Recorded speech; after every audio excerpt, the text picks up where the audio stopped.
बिस्मिल्लाहिर्रहमानिर्रहीम। अज़ीज़ तलबा, अस्सलाम वालेकुम। मैं professor Musharraf Mahmood CMM lecture से आपसे मुखातिब हूँ। उम्मीद आप खुशखुरम होंगे। इम्तिहान की भरपूर तैयारी हो रही होगी। मेहनत से पढ़ें, दिल लगाकर पढ़ें। आपको शायद अंदाज़ा ना हो कि आपके वालिदैन को आपसे क्या क्या उम्मीदें वाबस्ता हैं। आज का लेक्चर जी फरमाइशी लेक्चर है। मैं आमतौर पर लेक्चर नहीं किया करता। आपके सामने है साले अव्वल उर्दू का गेस्ट पेपर, या आप ये कह लें अहम सवाल। अजीज तलबा, मैं गेस्ट पेपर देने के खिलाफ हूँ, ये नहीं करता। उसकी वजह ये होती है कि बच्चे फिर उन चंद चीज़ों को रटा लगा लेते हैं और बाकी चीज़ें नहीं पढ़ते, और गैस बहरहाल गैस होता है। गैस कहते हैं अंदाजे को। इस गेस्ट पेपर का हरगिज़ ये मतलब नहीं कि आप इन चीज़ों को ही तैयार करें। सिर्फ इसका मतलब ये है कि इन चीज़ों को आप ज़रा ज़्यादा तवज्जो से पढ़ेंगे। साले अव्वल के तलबा 2019 के हवाले से, पंजाब के तमाम बोर्ड्स के लिए, स्पेशली लाहौर के लिए, लेकिन ये तमाम बोर्ड्स के लिए अहम क्वेश्चन यही बनते हैं। गेस्ट तो आपके सामने आ गया, लेकिन पूरा लेक्चर तवज्जो सुनिएगा। इसमें आपको बहुत सी अहम बातें समझानी है, जिससे आपके नंबरों में बड़ा अच्छा फर्क पड़ेगा। प्रेजेंटेशन के हवाले से बात करनी है, कुछ टेक्निक्स के हवाले से बात करनी है। तो शुरू करते हैं जी साले अव्वल के अहम सवाल उर्दू के, या गेस्ट पेपर के। सबसे पहले देखिए सवाल नंबर 1, हिस्सा मारूजी। आप जानते हैं उसमें 20 MCQs होते हैं और आपको 20 के 20 ही करने होते हैं। 4 हिस्सों पे मुश्तमिल होता है। पहले 5 सबकी सवालात सबक में से बनकर आते हैं। इसकी कोई ऐसी किताब नहीं मिल सकती जिसमें तमाम MCQs मौजूद हो। मुमकिन भी नहीं, हजारों MCQs होते हैं। तो फिर आप कैसे तैयार करें? बड़ी सिंपल सी बात है जी। सबक को 3-4 मरतबा गौर से पढ़ें। हर सबक को 3-4 मरतबा गौर से पढ़ें। उन्हीं में से MCQs बन के आते हैं। यही बेहतर तरीके MCQs को रटा ना मारा कीजिए। उसके बाद अगले 5 MCQs होंगे अदबी इस्तिलाहात, जिसको नसरी इस्तिलाहात भी कहते हैं। यानी वो इस्तिलाहात की टर्मिनोलॉजी, जिस तरह हर लैंग्वेज की, साइंस की, फिजिक्स केमिस्ट्री की अपनी अपनी टर्मिनोलॉजी होती है, खास वर्ड्स होते हैं। केमिस्ट्री के, फिजिक्स के, इंग्लिश के खास वर्ड्स होते हैं। ऐसे उर्दू के भी कुछ मखसूस अल्फाज होते हैं जो मखसूस मायनों में इस्तेमाल होते हैं। इस्तिलाह क्या होती है? ऐसे खास अल्फाज जो खास मायनों में इस्तेमाल हो, उसको इस्तिलाह कहते हैं, टर्म कहते हैं, जिसकी जमा है टर्मिनोलॉजी। तो वो इस्तिलाह जो नसर में इस्तेमाल होती हैं वो क्या है जी? तशबीह है, इस्तारा है और तलमिया। सिर्फ 3 ही। तशबीह क्या है? किसी खासियत की बुनियाद पर एक चीज को दूसरे जैसा करार देना, ये तशबीह हो जाएगी। इस्तारा क्या है? मुस्तार लेना, उधार लेना। इस मायने में इस्तारा कहेंगे कि रिजेंबल करने के सेंस में आएगा। डिटेल में अलग से लेक्चर्स मौजूद हैं। तलमी किसी तारीखी वाक़े की तरफ इशारा करना, चंद लफ्जों में इशारा करना जिसके पीछे कौल, किस्सा, कहानी, आयत, हदीस वगैरह हो। तो मुख्तसर अर्ज कर रहा हूँ, इस्तिलाह 3 है: तशबीह, इस्तारा, तलमी। इसके बाद होंगी शेरी इस्तिलाह। वो इस्तिलाह जो शेर में इस्तेमाल होती हैं: मतला, मक्ता, काफिया, रदीफ। मतला किसी भी पाबंद नज़म, गजल या कसीदे का वो पहला शेर जिसके दोनों मिसरे हम काफिया, हम रदीफ हो, मतला हो जाएगा। इस तरह से किसी भी नज़म, पाबंद नज़म, गजल या कसीदे का वो आखिरी शेर जिसमें शायर अपना तखल्लुस इस्तेमाल करता है, वो जी मक्ता हो जाएगा। काफिया ऐसे हम आवाज अल्फाज, यानी जिनमें साउंड एक जैसा प्रोड्यूस हो, मतलब अलग अलग हो, जिस तरह आन, बान, शान, कान वगैरह, इसको काफिया कहेंगे। रदीफ वो अल्फाज जो रिपीट हो रहे हो, बार बार दोहराए जा रहे। तो शेरिस का 4: मतला, मक्ता, काफिया, रदीफ। इसके बाद आखिरी 5 होंगे तस्कीर तानीस, यानी मुजक्कर मोनस। जुमले बने होंगे, आपको शनाख्त करने होंगे कि इसमें मुजक्कर आना है या मोनस आना। अजीज तलबा, आज का लेक्चर तो सिर्फ गेस्ट पेपर ही है। मैं खुशी से बात कर रहा हूँ, अल्हम्दुलिल्लाह आपका फर्स्ट ईयर उर्दू का तमाम सिलेबस कंप्लीट है। हमारे चैनल पे CMM लेक्चर जो आप मुलाहिजा कर रहे हैं, आपके तमाम असबाब के लेक्चर डाले जा चुके हैं। तमाम नज़में, तमाम गज़लें, ग्रामर के तमाम क्वेश्चन और साथ ही प्रेजेंटेशंस के लेक्चर और खुशखती के लेक्चर्स भी मौजूद है हमारे चैनल पर। आप किसी भी लेक्चर को देखना चाहें तो चैनल की प्लेलिस्ट में जाकर आप उसको आसानी से ढूंढ सकते हैं। दर्ज करने का मतलब ये है कि ये अदबी इस्लात, शेरी इस्लात, तज़किर और तारीफ पर तफसीली लेक्चर मौजूद है। कोशिश की है आसान लफ्जों में समझाने की, वो आप सुन लीजिएगा तो आपके लिए फायदा होगा। तो ये तो एमसीक्यू थे जी, ज़ाहिर सीन होते हैं, तो मुख्तसर सा तारुफ था। आगे बढ़े सवाल नंबर 2। सवाल नंबर 2 के दो हिस्से होते हैं। पहला हिस्सा होता है नज़म के 2 अशार की तशरीह और दूसरा हिस्सा होता है गजल के 3 अशार की तशरीह। तो पहला हिस्सा करते हैं जी, सवाल नंबर 2 का पहला हिस्सा नज़म के 2 अशार की तशरीह। आपको 2 अशार आएंगे और दोनों एक ही नज़म से होंगे, दोनों की तशरीह करनी होगी। 10 नंबर का सवाल होता है। 1 नंबर शायर का नाम, 1 नंबर नज़म का उन्वान और फिर 4-4 नंबर के 2 शेर होते हैं। अब क्योंकि 4-4 नंबर के 2 शेर है, नंबर ज्यादा है, तो आपको लिखना भी ज्यादा होता है। एक शेर की तशरीह आपको 2.5 से 3 पेज पर करनी है। दोबारा दोहरा दूं, नज़म के हर शेर की तशरीह आपको 2.5 से 3 पेज पर करनी होती है। अब 2 अशार है तो ये मैंने साथ लेंथ भी लिख दिया आपकी आसानी के लिए। 2 अशार की तशरीह होगी 5 से 6 पेज पर, यानी कम से कम 5 पेज, ज्यादा से ज्यादा 6 पेज। 5 से कम करेंगे तो नंबर कटेंगे, 6 से ज्यादा करने की जरूरत नहीं है क्योंकि वो आपका वो सवाल टाइम अब बाकी को देंगे। तो देखिए हम क्वेश्चन भी शेयर कर रहे हैं और साथ साथ ये भी देख रहे हैं कि किस सवाल की कितनी तवालत होगी, लेंथ होगी, कितने सफात बनेंगे। 5 से 6 सफात। सफा से मिलके पेज की एक साइड को, ईच साइड को सफा कहते हैं, और अगर दोनों साइड मिला लीजिए तो उसको वर्क कहते हैं। हम सफात की बात कर रहे हैं 5 से 6 सफात। नज़म और गजल की तशरीह में अजीज तलबा आपने रेफरेंस के अशार जरूर लिखने होते हैं। अगर आप हवाले के अशार नहीं लिखेंगे, बल्कि नसरी हवाले पे, जिस तरह आता है नसरी हवाले, उसमें आएंगे आयत के, हदीस के, कौल के, हिस्से के।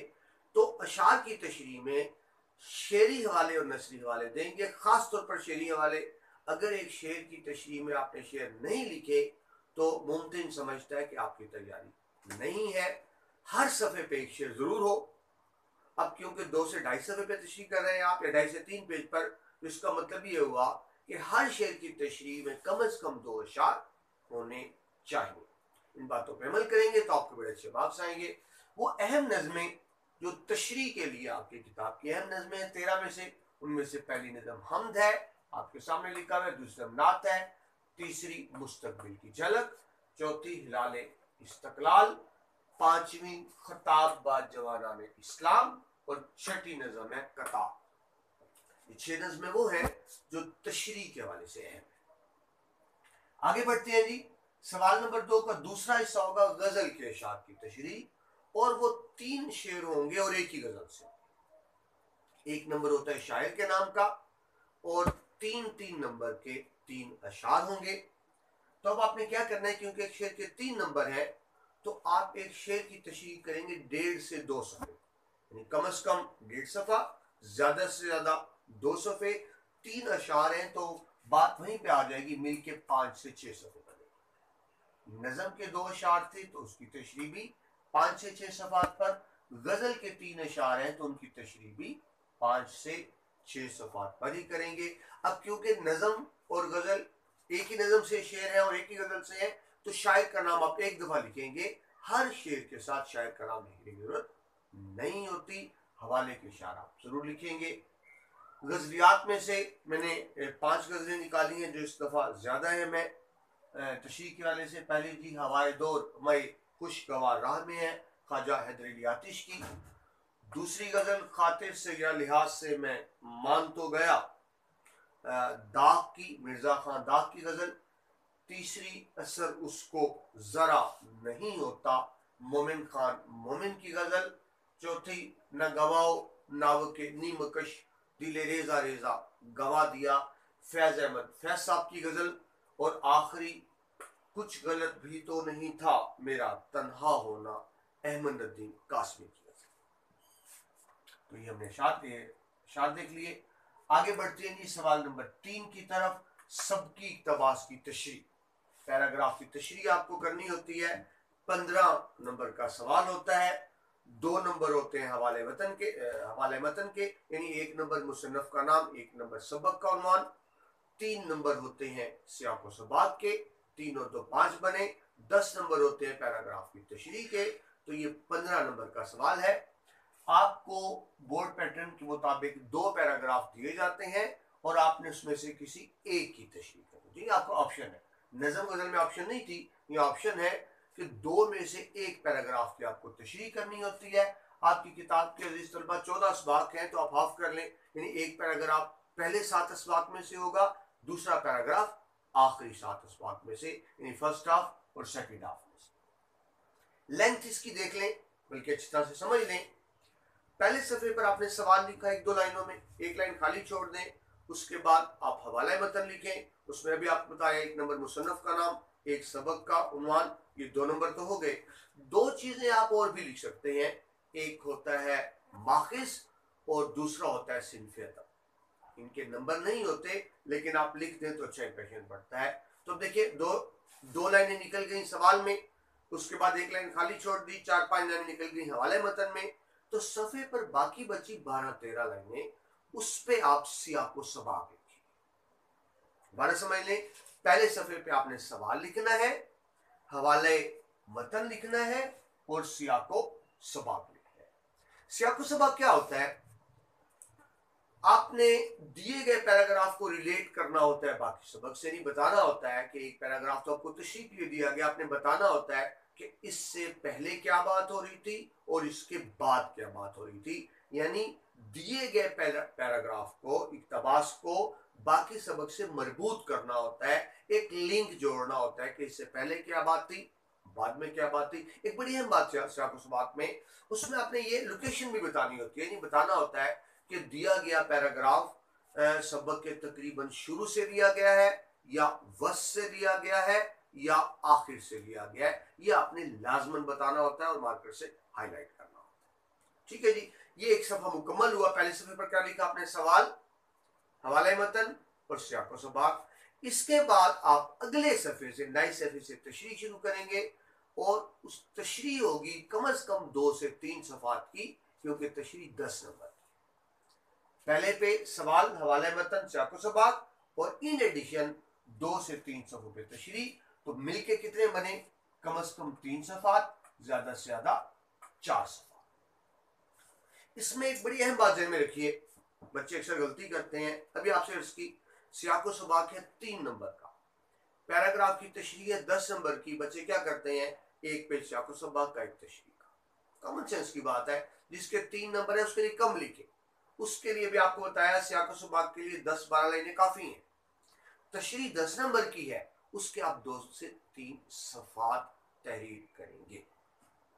एक और गलती जो इस सवाल में बच्चे करते हैं, सियाक व सबाक में आपने दिए गए पैराग्राफ का जिक्र नहीं करना होता, ये बताना होता है कि इस पैराग्राफ से पहले क्या बात हुई और इस पैराग्राफ के बाद में क्या बात हुई। यानी दिए गए पैराग्राफ के अलावा बाकी सबक का जिक्र करना होता है 10-12 लाइनों में मुख्तसर। किसमें? सियाक व सबाक में। लेकिन जो आप तशरीह करेंगे 2 से 3 सफे की, उसमें सिर्फ दिए गए पैराग्राफ का जिक्र करना है, बाकी सबक का जिक्र नहीं करना। जितना भी तशरीह मवाद होगा उसमें बच्चे गलती करते हैं, फिर पूरा सबक लिख देते हैं, ऐसा नहीं करना। बात को दोबारा समझ लें, सियाक व सबाक में दिए गए पैराग्राफ का जिक्र नहीं होगा, बाकी सबक का जिक्र होगा। जबकि पैराग्राफ की तशरीह में बाकी सिर्फ दिए गए पैराग्राफ का जिक्र होगा, बाकी सबक का जिक्र नहीं होगा। तो अगर फर्क समझें, सियाक व सबाक और तरीके से करना है आपने, जो 3 नंबर का है, और 10 नंबर की तशरीह आपने अलग से करनी है। ये 15 नंबर का सवाल बनता है, 3 से 4 सवाल।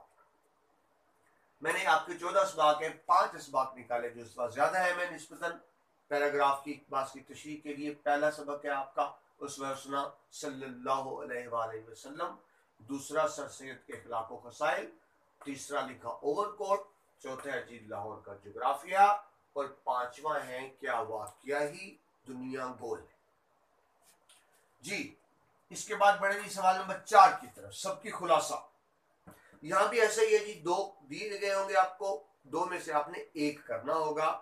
एक खुलासा पहले 7 असबाक में से, दूसरा आखिरी 7 असबाक से। अच्छा भाई यार, ये बात ज़हन में रखें, जिस तरह आपके साइंस सब्जेक्ट्स की पेयरिंग होती है, उर्दू में इस तरह ऐसे पेयरिंग नहीं है। एक अंदाजा आपको बता रहा हूँ, फर्स्ट हाफ सेकंड हाफ, लेकिन साइंस सब्जेक्ट्स की तरह बाकायदा पेयरिंग नहीं होती उर्दू जी। सबकी खुलासा लेंथ आपके सामने है, कम से कम 2 सफ़े, ज्यादा से ज्यादा 3 सफ़े। वैसे तो कहते हैं खुलासा कुल मवाद का 1/3 होता है, 1/3 होता है, लेकिन रसूल ज़हन में रखें, सबकी खुलासा किस सबक बेशक छोटा है, किसी भी शक्ल 2 सफ़े से कम ना हो, सबक बड़ा है, जिस तरह कुछ अफसाने बड़े हैं, तो किसी भी शक्ल में खुलासा 3 सफ़े से ज्यादा ना हो, 2 और 3 के दरमियान में रहना चाहिए। आपने हेडिंग्स नहीं बनानी होती, लेकिन अहम निकात को बेहतर मार्कर से हाईलाइट करें, नुमाया करें। खुलासा 10 नंबर का होता है। सबकी खुलासा आपने एक ही करना होता है। 1 नंबर होता है मुसन्नफ के नाम का और 9 नंबर का खुलासा। मुसन्नफ के नाम के अलग नंबर है, लिहाजा आप उसको खुलासे में नहीं लिखेंगे, अलग से लिखेंगे मुसन्नफ का नाम, फिर लाइन छोड़ के लिखेंगे सबके खुलासा। बाज़ बच्चे ये करते हैं, खुलासे में ही मुसन्नफ का नाम लिख देते हैं, टीचर की नजर नहीं पड़ती, वो 1 नंबर कट जाता है जी। खुलासे के लिए 5 इसबाक लिखी जो ज्यादा अहम है। अपनी मदद आप, शख्सियत के खिलाफ खसाइल, सफारिश, लाहौर का जोग्राफिया और दोस्ती का फल। अब हम देखें, शख्सियत के खिलाफ खसाइल और लाहौर का जोग्राफिया, ये 2 इसबाक खुलासे के लिए भी इस दफा अहम है, पैराग्राफ की तशरीह के लिए भी है जी। 5वां सवाल, नज़म का खुलासा। इसमें चॉइस नहीं होती, एक ही आपको दिया जाएगी नज़म, उसका खुलासा लिखना होगा। शायर का नाम सवाल में ही मौजूद होगा। नज़म के खुलासे में शायर के नाम के नंबर नहीं होते, लिहाजा ये नहीं लिखेंगे आप। सबक के खुलासे में शायर के नाम का 1 नंबर होता है, मगर नज़म के खुलासे में शायर के नाम का नंबर नहीं होता। लेंथ इसकी देख लीजिए, बच्चे बड़ी गलती करते हैं नज़म के खुलासे में, बल्कि दोनों देख लें, नज़म और सबक का खुलासा।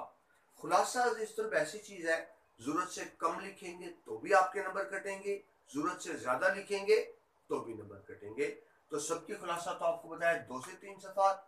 नज़म का खुलासा आपकी टेक्स्ट बुक में हदायत दी हुई है कि कम से कम 10 सतूर यानी लाइनें, 8 सतूर।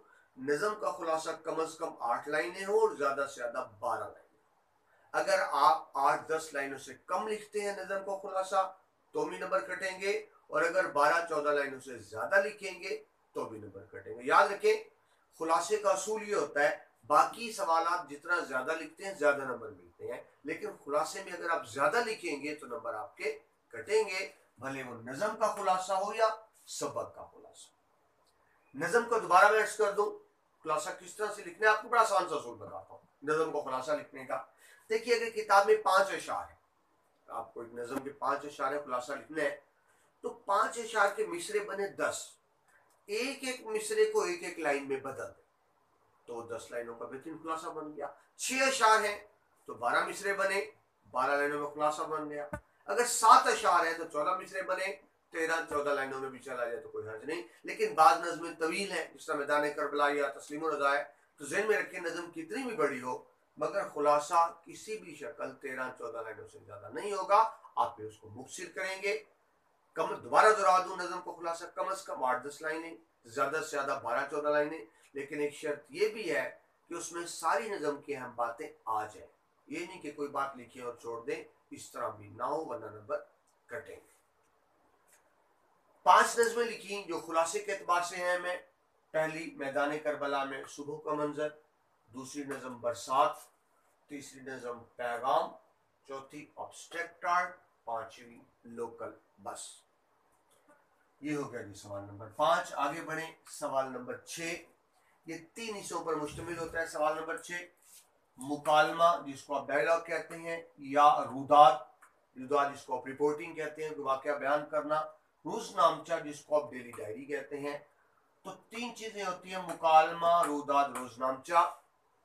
बोर्ड में इनमें से कोई सी 2 चीजें आती हैं और दरमियान में या लिखा होता है, यानी इनमें से एक चीज करनी होती है, और ज्यादातर आता है मुकालमा और रुदात, रोजनामचा कम ही आता है। मुकालमा और रुदात ज्यादा आता है। एक मुकालमा दिया गया होगा, एक रुदात दी गई होगी, आपने इनमें से कोई एक सवाल करना होता है। ये भी 10 नंबर का सवाल है। अब बच्चे पूछते हैं कि फिर कौन सा सवाल करें।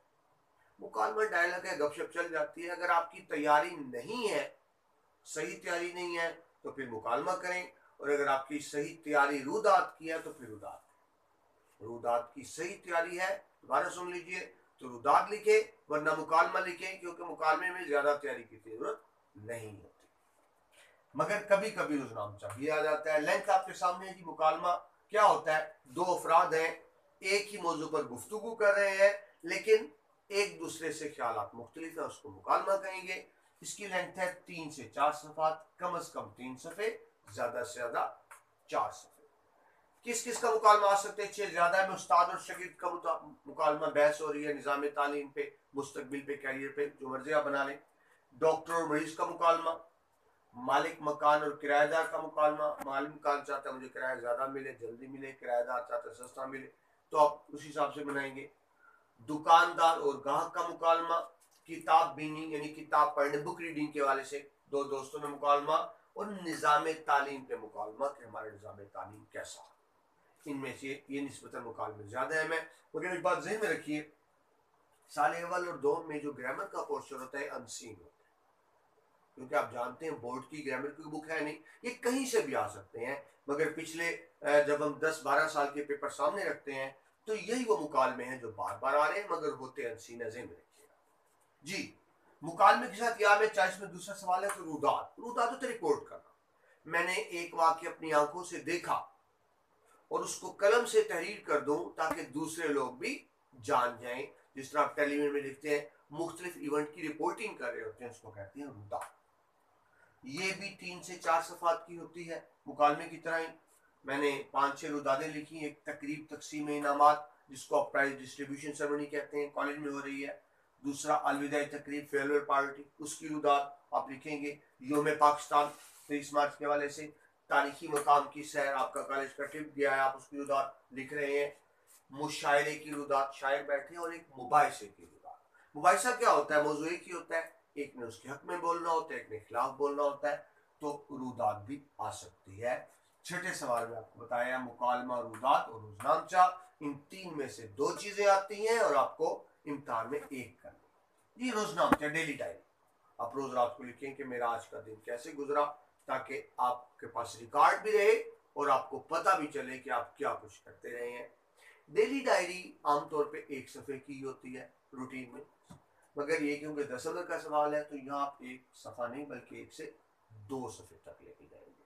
मुकालमा रुदात 3 से 4 सफ़ा तक, लेकिन रोजनामचा 1 से 2 सफ़े तक आप रोज शाम को लिखते हैं डेली डायरी, उस हवाले से है।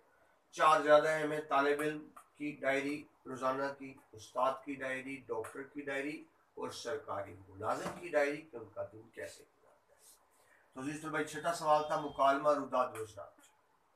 इसके बाद 7वें सवाल में आए तो दरखास्त और रसीद होती है। ये ऑप्शन होती है दरखास्त रसीद की, मगर जहन में रखिए ये ऑप्शन आपके पास नहीं होती, ये ऑप्शन टीचर के पास है। इम्तिहान में या नहीं आएगा, एक ही चीज आएगी। यानी अगर दरखास्त आ गई तो आपको दरखास्त करनी है, रसीद आ गई तो रसीद करनी है, दो चीजें नहीं आएंगी। छठे सवाल में तो ऑप्शन होगी आपके पास मुकालमा रुदात, 7वें सवाल में ऑप्शन नहीं होगी, लिहाजा आपने दोनों चीजें तैयार करनी है। वैसे ज्यादातर दरखास्त आती है, मैं अगर यूं कहूं कि अगर 10 पेपर देख लिए जाए तो 6-7 में दरखास्त होती है, 3-4 में रसीद होती है। दरखास्त कितनी हो? स्कूल में तो 1 सफ़ा चल जाता है, आपका कॉलेज है तो कोशिश करें 1 से ज्यादा हो, 1 से 2 सफ़ा, यानी 1 से ज्यादा हो, 2 से कम हो, 1.5 सफ़ा, पौने 2 सफ़ा तक दरखास्त को ले जाए तो बहुत बेहतर है, आपको अच्छे मार्क्स मिलेंगे। कौन सी दरखास्तें हैं? मैं फीस माफी की दरखास्त, फीस माफ कराना चाहते हैं। हसूल करेक्टर सर्टिफिकेट, आपको इदारे से करेक्टर सर्टिफिकेट चाहिए। हसूल मुलाजमत, नौकरी के लिए अप्लाई कर रहे हैं। डाक की बेकायदगी, पोस्टमैन टाइम पे डाक नहीं देता, तो डाक की बेकायदगी दरखास्त किसके नाम होगी? पोस्ट मास्टर के नाम। रिपोर्ट गुमशुदगी मोटरसाइकिल, ये किसके नाम होगी? ज़ाहिर थानेदार के नाम, इसको उर्दू में कहते हैं अफसर थाना। SHO की बजाय बेहतर है आप उर्दू में लिखें अफसर मोहतमे थाना या इंचार्ज पुलिस स्टेशन। मोटरसाइकिल गुम हो गया, उसकी रिपोर्ट दर्ज करा रहे हैं ताकि पुलिस उसको ढूंढे मोटरसाइकिल को। आखिरी है जी तस्सी बिल, बिजली, बिजली का बिल ज़्यादा आ गया है, रीडिंग के मुताबिक नहीं है, गलत आया है, तो आप SDO को दरखास्त देते हैं, सब डिवीजन ऑफिसर को, कि आपका बिजली का बिल दुरुस्त किया जाए। फीस माफी की कैरेक्टर सर्टिफिकेट की दरखास्त होगी, जाहिर है प्रिंसिपल के नाम। वसूल मुलाजमत की दरखास्त डायरेक्टर के नाम या किसी भी अथॉरिटी उसके मुताबिक हो सकता है। डिफरेंट जगहों पे आप खिदमत जनाब के साथ मुख्तलिफ अल्फाज आए। जी, दरखास्त या रसीद। रसीद क्या है? रकम के लेन देन का सबूत। एक बंदा चीज बेच रहा है, एक खरीद रहा है, जो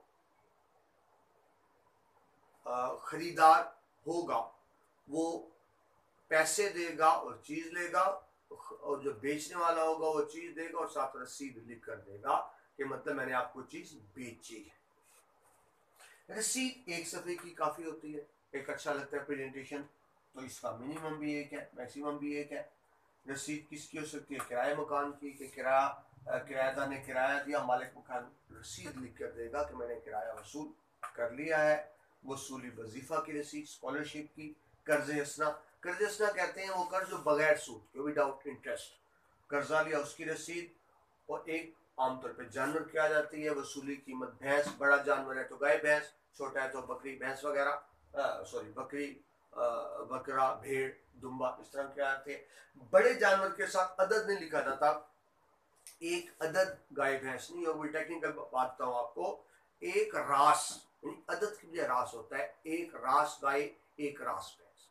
छोटा जानवर बकरी बकरा दुम्बा, उसके साथ शाख आता है, एक अदद बकरा नहीं, एक शाख बकरा, एक शाख बकरी, एक शाख दुम्बा।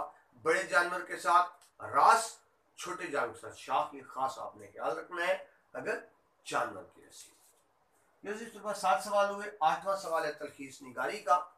एक पैराग्राफ दिया होता है, आपने उसको मुख से दोबारा लिखना होता है। ये अनसीन होता है, बुक में से नहीं होता, कहीं से भी कोई पैराग्राफ दिया जाता है, आपने उसको दोबारा इस तरह से लिखना होता है कि 1/3 रह जाए, यानी असल मवाद का तीसरा हिस्सा। यानी असल पैराग्राफ में अगर 100 अल्फाज हैं तो आप दोबारा इस तरह लिखें कि 33 रहे। अगर असल में 150 लफ्ज है तो उसका 1/3 बनेगा सिर्फ 50। इस तरह से आपको, ये भी 10 नंबर का सवाल होता है। 8 नंबर की तरखीस होती है। 2 नंबर ये होते हैं कि आपने उसको कोई नाम उन्वान भी देना होता है कि इसके लिए कोई उन्वान तजवीज़ करें, उसके 2 नंबर अलग से हैं उन्वान के, 8 नंबर तरखीस के अलग से। तो इस तरह से आपका 8 नंबर का पेपर बना। आपसे मैंने डिस्कस किया कि कौन सी नज़में, कौन से असबाब अहम हैं, और साथ ये भी देखा कि किस सवाल को आपने कितने सफा। आखिरी बड़ी अहम बात, प्रेजेंटेशन की बात कर लें, कुछ अहम निकात और सुनाए। ये मैं किस लिए अर्ज कर रहा हूं? ताकि आपके बोर्ड में अच्छे नंबर आए, ज्यादा से ज्यादा अच्छे नंबर आए। आपके सामने मैंने 7 पॉइंट्स लिखे, 7 निकात। ये ज़हन में रखिएगा, इन 7 निकात पे अमल करके आप अपने पेपर में कम से कम 7 नंबरों का इजाफा कर सकते हैं। या आप उलट बात कर लें कि इन 7 निकात को नजरअंदाज करके आप नंबर 5 या 7 आपके कम हो जाए। तो बड़े अहम निकात हैं। और फिर और सुनिए, सिर्फ उर्दू के लिए नहीं है, ये निकात आपके तमाम सब्जेक्ट्स में काम देंगे, खास तौर पर उर्दू, इंग्लिश, इस्लामियात और पाक स्टडी, इन मजामीन में ज्यादा है।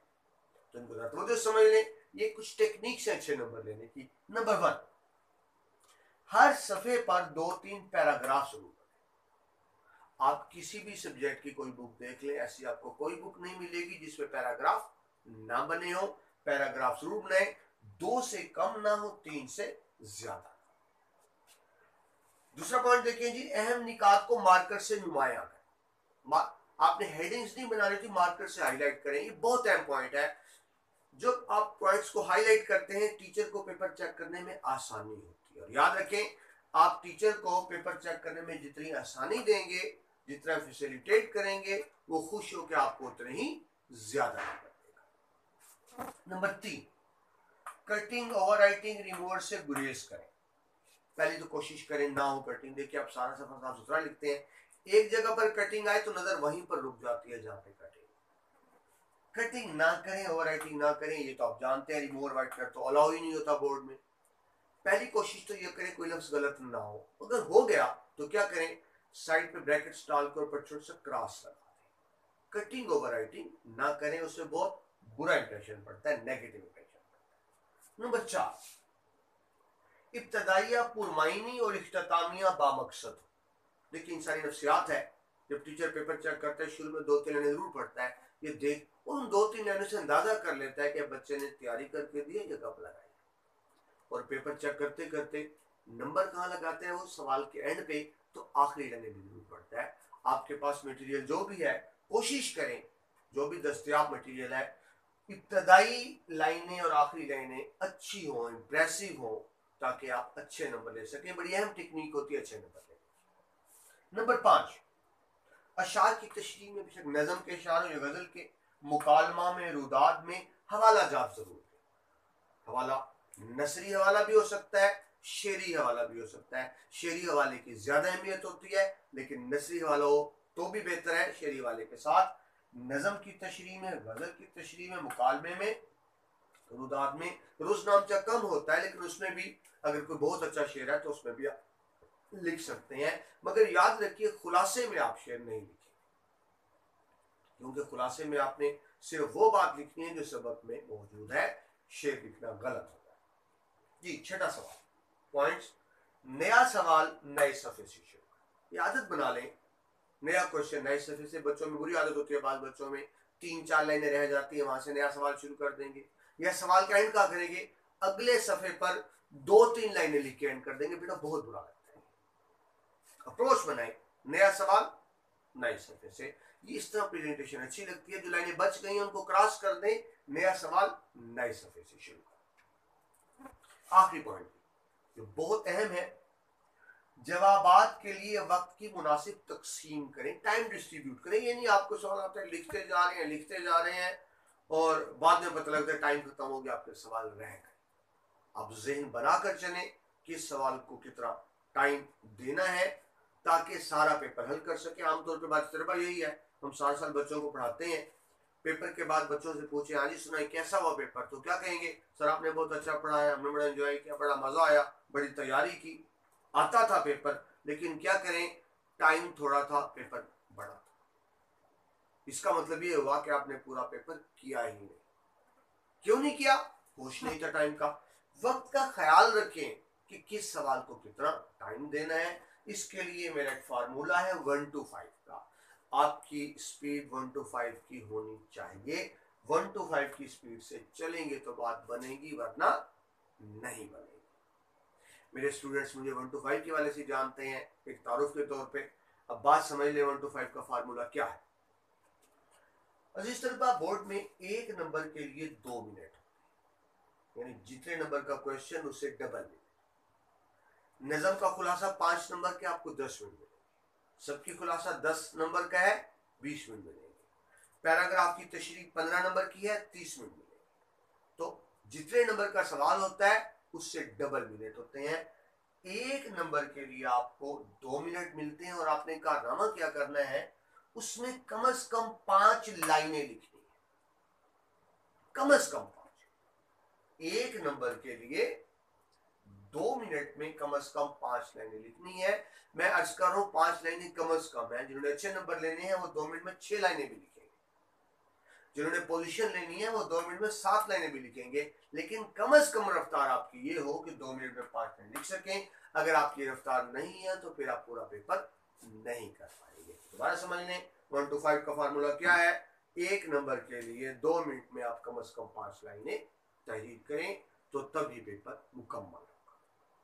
अब 1 to 5 के फार्मूले को हम प्रैक्टिकली अप्लाई करते हैं। मैं आपको एक आसान तरीका बता दूं, आपको सर हर चीज समझ आ जाएगी। देखिए मैं बात कर रहा हूं टाइम डिस्ट्रीब्यूशन की। पेज तो हमने देख ली कि किस सवाल को कितने सफे देने हैं। अब हम वक्त की तकसीम कर रहे हैं। देखिए आपका पेपर 3 घंटे का है, हम 3 घंटे की तकसीम करते हैं। पहले घंटे में आपने क्या करना है, 20 नंबर और 20 मिनट मारूजी के निकाल। उसके बाद नज़म के अशार की तशरीह, नज़म के अशार 10 नंबर के हैं तो आपको 20 मिनट मिलेंगे। उसके बाद फिर गजल के अशार भी 10 नंबर के हैं तो आपको 20 मिनट मिलेंगे। 20, 20 और 20, 1 घंटा कंप्लीट हो। यानी जब पहला घंटा मुकम्मल हो तो हिस्सा मारूजी के बाद आपका शायरी का हिस्सा कंप्लीट हो। 1 घंटे में आपको शायरी का हिस्सा मुकम्मल करना है। अब आए दूसरे घंटे की तरफ। दूसरा घंटा शुरू हो गया। पैराग्राफ की तशरीह 15 नंबर की, आपको 30 मिनट मिलेंगे। सबकी खुलासा 10 नंबर का है, आपको 20 मिनट मिलेंगे। 30 और 20 50। नजम का खुलासा 5 नंबर का है, आपको 10 मिनट मिलेंगे, 1 घंटा पूरा। पहले घंटे में आपने क्या किया था, हिस्सा मारूजी और अशार कंप्लीट किए थे। दूसरे घंटे में आपने क्या किया, ये टेक्स्ट बुक अपनी कंप्लीट कर ली। आखिरी घंटा ग्रामर के लिए, पहले घंटे में हिस्सा मारूजी और शायरी, दूसरे में टेक्स्ट बुक, आखिरी 1 घंटा ग्रामर के लिए। 3 सवाल करने हैं। एक सवाल है मुकालमा रुदा जामचा में से कोई एक चीज आएगी 10 नंबर की, आपको 20 मिनट मिलेंगे। फिर दरखास्त रसीद भी 10 नंबर की, आपको 20 मिनट मिलेंगे। तरखीस भी 10 नंबर की, आपको 20 मिनट मिलेंगे। तो इस तरह मैंने आपके लिए आसानी कर दी। आप टाइम डिस्ट्रीब्यूट किस तरह करेंगे, आपका 3 घंटे का पेपर है। पहले घंटे में हिस्सा मारूजी और शायरी मुकम्मल करेंगे, दूसरे घंटे में टेक्स्ट बुक कंप्लीट करेंगे, तीसरे घंटे में ग्रामर मुकम्मल करेंगे। इस तरह से आप जब पेपर शुरू करने बैठे, आपको पहले से पता होना चाहिए कि किस सवाल को आपने कितना वक्त देना है, किस सवाल के लिए कितने सफा।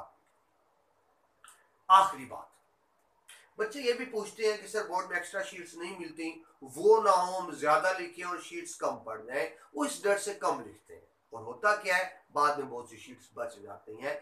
ये ज़हन से खौफ निकाल दें, शीट्स कम हो। आपके सामने है, आप कैलकुलेट करें।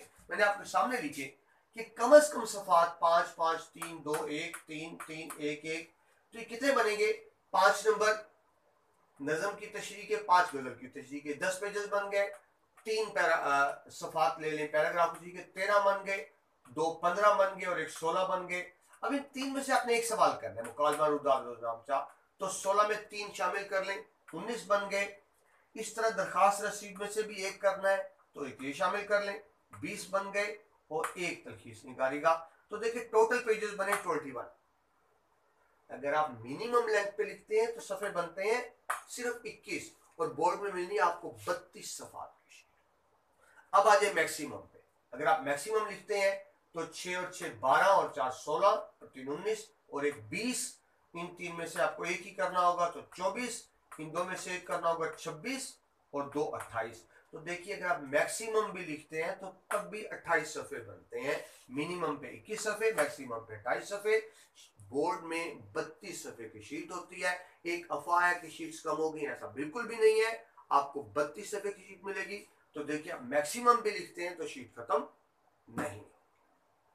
इस तरह कोशिश की है कि आपको न सिर्फ गेस दिया जाए बल्कि वो टेक्निक्स बताई जाए, तरीके बताई जाए जिनसे आप अच्छे नंबर ले सकते हैं। ये तो मेरा फर्ज था जो मैंने पूरा किया। अब आपके लिए दुआ, अल्लाह करे आप मेहनत करें, अल्लाह करे आपके अच्छे नंबर आए, अल्लाह मुझे मेरी मेहनत का सिला दे जो मैं आपको पढ़ा रहा हूँ, अल्लाह आपको मेहनत का सिला दे जो आप पढ़ रहे हैं, अच्छे नंबर लें, अपने ख्वाब पूरे करें, माँ बाप की ख्वाहिशात पूरी करें, असातिज़ा के लिए फख्र का बाइस बने। यही कामयाबी है आपके लिए और मेरे लिए। कामयाबी की दुआ के साथ मुझे इजाज़त दीजिए। अगले लेक्चर में आपसे दोबारा मुलाकात होगी। अल्लाह।